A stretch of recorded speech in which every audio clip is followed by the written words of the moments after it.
Welcome back. Spring is normally a time when baby animals are born, but as nature takes its course, some of those critters become orphans, sadly. And that's where the Wildwoods Animal Rehab Center comes into play with a busy season about to start, and they could use your help. Our Dave Anderson tells us what we can do to pitch in.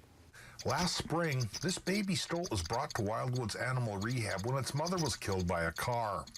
This spring, the team at Wildwoods is ready for another rush of baby animals brought in by kind-hearted people.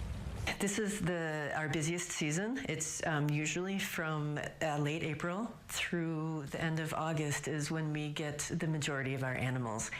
Many, like the stoat, need Wildwoods care. Others often don't. Baby rabbits, for example, are brought in because people think the mother has abandoned them, but staff members say that's just the mother's way of parenting.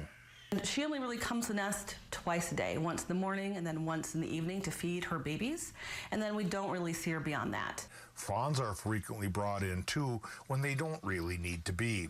The Wildwoods team requests folks call in about deer first for a little triage. So we're not accidentally kidnapping babies from the mom.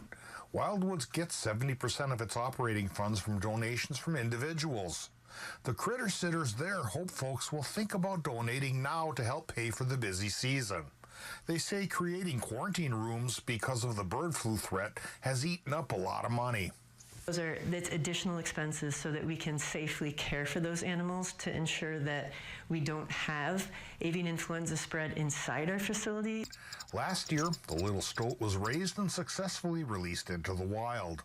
With our help, they hope for more success stories like that this year. In Duluth, Dave Anderson, Northern News Now. Thank you, Dave. So far this year, Wildwoods has helped 152 animals across 35 different species. Let's get to